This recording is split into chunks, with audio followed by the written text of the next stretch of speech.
Hello and welcome from my little reading space here in Vienna. My name is Luise. I'm a literature student and writer, and I read some books that I want to share with you. And surprisingly, almost all of them, except for one, are audiobooks. And I'm really not an audiobook person, but recently I didn't have a lot of time to actually sit down and read physical books. So I forced myself at the beginning to read or listen to audiobooks, and sometimes it works very well now, and sometimes it doesn't. So it's still a little bit difficult for me because I like to do something while I listen to the audiobook and then I just don't pay attention and I miss very important parts. So we will come across some details in books where I don't know what happened exactly because I didn't listen close enough. Anyways, let's start with one book that I think I heard first at Nikel's Nook for the first time. I think she mentioned it, and it's Breasts and Eggs by Miko Kawakami. So I've got my little cheat sheet down there on my laptop where I can read the blurb or some of it. It is a novel about three women struggling to determine their own lives in contemporary Tokyo. In Breasts and Eggs, Miko Kawakami paints a radical and intimate portrait of contemporary working-class womanhood in Japan, recounting the heartbreaking journeys of three women in a society where the odds are stacked against them.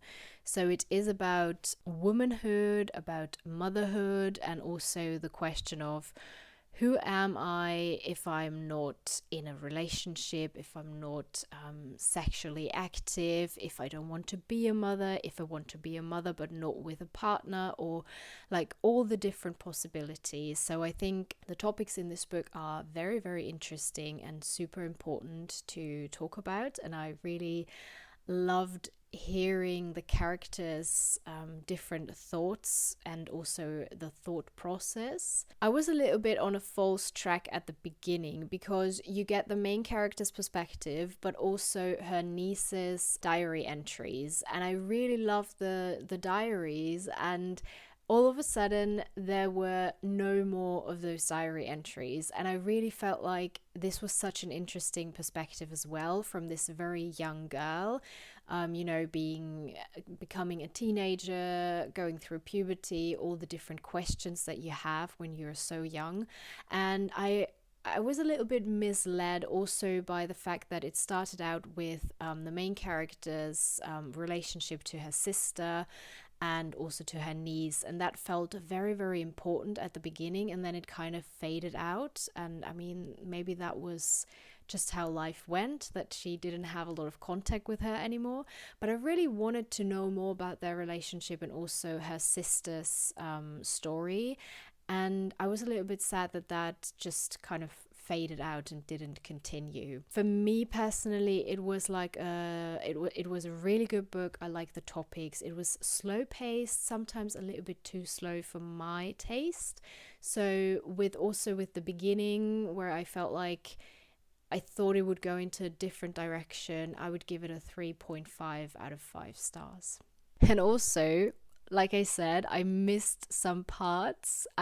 For example, I missed the part where she decides to get to become a mother, and for me it was really confusing because maybe I just heard it wrong, but at the beginning I felt like she was not really interested in experience this whole motherhood thing, and all of a sudden she's like, yeah, I want to have a child, and I was a little bit confused. I don't know, I would say that's because I listened to it as an audiobook and I was just not paying close attention. Another book that is very popular at the moment is Girl, Woman, Other by Bernardine Evaristo. And the story is about, or it's actually short stories. They are sometimes connected, certain characters, but not like 100%. So the blurb is: Girl, Woman, Other follows the lives and struggles of 12 very different characters, mostly women, Black and British. They tell the stories of their families, friends and lovers across the country and through the years. What I absolutely loved was all the different perspectives and all the different life situations and stories. So that was so interesting. I think it's very well written. It was like the language was great. It was super interesting. Also, just the voices from Black women. For me personally, I was a little bit sad that I listened to it as an audiobook because it didn't help to really fall into the characters, and sometimes I had a very hard time to connect with the people and to understand what was actually going on. And then there were some heavy topics, and I would be in, some public transport, and they would talk about, violence and abuse, and it felt so inappropriate to listen to this at that moment. And then I would stop again and then listen to it another time. It was a little bit difficult for me to stick to the stories because it was also, just very short snippets that you would get from the people's lives, and it confused me a little bit. But I think if I had read it as a physical book, I would have loved it even more. That is a bit the reason why I would only give it like 4.5 stars, but it is a brilliant book. Definitely recommend it. This is the only book that I have as a physical copy. It is The Atlas Paradox by Olivia Blake, and it is the second book in the series. I also talked about the first one, I think, in one of my videos. It is fantasy and I love it. I think it's really good. I also think the second book was just as good as the first one. I'm a little bit scared of the third one because I heard some not so good things about the third one. So I'm just going to read you some of the blurbs so you know a little bit what it's about. The world's best magicians were offered a choice. Could they kill one of their number for limitless power? For most, the decision seemed easy. Then everything went wrong. So it goes on, but it is very, very exciting. There is a lot going on. It's very philosophical sometimes. This is something that I really liked and also didn't like at the same time. Let's start from the beginning. The characters were more distinct in the second book than in the first book, which I really liked because I had a little bit of troubles at the beginning to know who is who, and some of them seemed so similar. I don't know, but I felt like that was a little bit better in the second book. Also, their cultural differences were mentioned a lot more. I think it could be even more because they are all from different parts of the world. I felt like it wasn't mentioned at all in the first book, so I think it could be stressed a little bit more, and also in the second book, but at least I got a bit more of a vision where they came from, what their language is like, because they don't speak the same language, but you don't really get to know that. I often felt like I was kind of lagging behind the characters' knowledge. They sometimes seem to know more than the reader. Maybe it was because of all their philosophical thoughts and I didn't catch everything of that. But that was a bit annoying, and I already had that feeling in the first book. It was still very thrilling, and I just really love the different characters, and some of them are just not very nice, but I still want to know their stories and I still have empathy for them, and that's very interesting. I do like that. For anyone who's into fantasy, I do recommend it. I would give it a 4 out of 5. The next book is probably my favorite book from the books that I read recently, and it's Where the Crawdads Sing. I had absolutely no expectations. I didn't even read the blurb, so I had no idea what it was about. As far as I remember, it was a recommendation from one of you guys in the comments. There is also a film, but I only read the book I listened to it, and it was such a good recommendation. Thank you.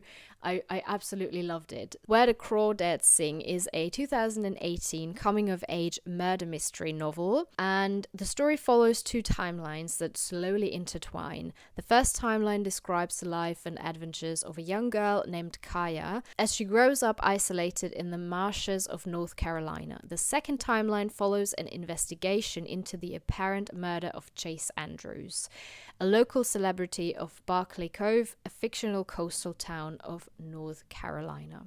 it was such a strong story. There was no moment of boredom, and it really touched me in so many ways. Let's talk about the characters because they were really interesting. Kaya meets two different guys. One of them is her first love, and the other one is like, she starts a relationship with him, but he is so toxic, and it made me so angry to read about him, or like to listen about his behavior and what he did to her. It made me so sad that he took advantage of her, and that it was also in a very subtle way, because he always came back to her and just, you know, lulled her in with his nice words, and it always felt like, but it wasn't that bad. He's not that bad of a guy. He means well, you know.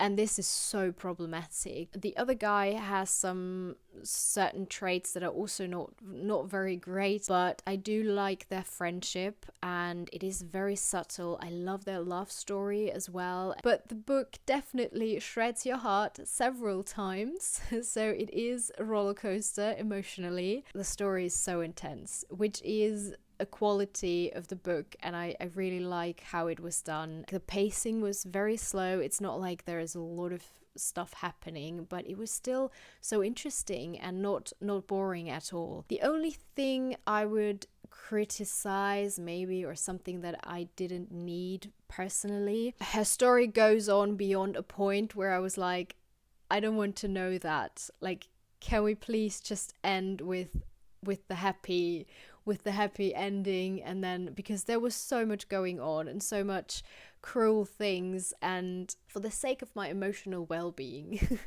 but it was like not something that minimized the quality of the book, not at all. So 5 out of 5 stars. And last but not least, I listened to The Maiden by Kate Foster, and that was also really, really good. It was another recommendation by someone. Maybe it was once again some of you guys. It was really, really good. Let me read you the blurb. Inspired by a real life case, Kate Foster's The Maiden is a remarkable story with a feminist revisionist twist, giving a voice to women otherwise silenced by history. It is set in Edinburgh, October 1679. Lady Christian is arrested and charged with the murder of her lover James Forrester. News of her imprisonment and subsequent trial is splashed across the broadsides with headlines that leave little room for doubt: adulteress, whore, murderess. I love historical fiction. It reminded me a little bit of Alias Grace, which was good and not so good at the same time. I absolutely love Margaret Atwood's Alias Grace. I do like stories that are in this kind of category where you have like some murder case and it's a little bit mysterious what actually happened and you don't really know. I do like that. But then when I started comparing it, I realized that for me, Alias Grace is just such a high quality level. So The Maiden was a little bit underneath, but it's still a fantastic book, and it doesn't really help to compare it too much, so that's not even necessary. Certain characters made me extremely angry, similar to Where the Crawdads Sing. It's just like, what is wrong with certain people, like taking advantage of women? It's so disgusting. The guy who's murdered her uncle is James, I think he's called James. He is absolutely disgusting. It was so annoying to read scenes where he was in them. It's part of the story, it's important, but he was a really, like, if I had seen this character in real life, I would just have run away immediately. And this makes it really interesting because the main character, she doesn't. She starts a relationship with him, but he is taking advantage of her because he starts to hit on her when she's a young girl, when she's only, I think, 14 or something. It's very inappropriate. And she just believes that he can give her something that her husband can't give her later on in her life, but he's just a liar, he's manipulative. And yeah, it's really interesting to see her perspective, because it wasn't always relatable for me, but I could understand why she was doing what she was doing, and that was very interesting. I really like the character Violet. She is James's mistress, and she works in a brothel. Is that the English word? I'm not sure. She is great. She has so many layers. She is very, her life forces her to certain things, but at the same time she's witty and funny, and yeah, I really liked her. And one more thing, I loved the reading voice. That was really lovely to listen to, and also the dialects. It was Scottish dialects, and the different characters sounded very different. The person who read it managed to make them sound very distinct, and that was super helpful, and I loved listening to it. So The Maiden is a solid 4 out of 5, I would say, and I would definitely recommend it. Absolutely, it was a great book. This is my reading wrap up from the past weeks and months. It always takes me quite a while to read books, but listening to audiobooks, it speeds the process up a little bit. And yeah, have you read any of the books that I mentioned, and do you have any more recommendations maybe? There is a lot of stuff on my pile at the moment, as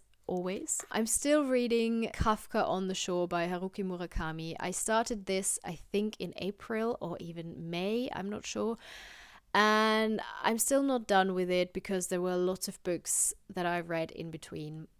I will finish it at some point. And I also started Sadie Smith Fraud, and I'm only reading the first pages at the moment, so we'll see when I'm able to discuss this one. It is time to finish my tea. Thank you so much for listening and being part of this little community. It brings me a lot of joy. And yeah, have a lovely day and happy reading. I'll see you next time.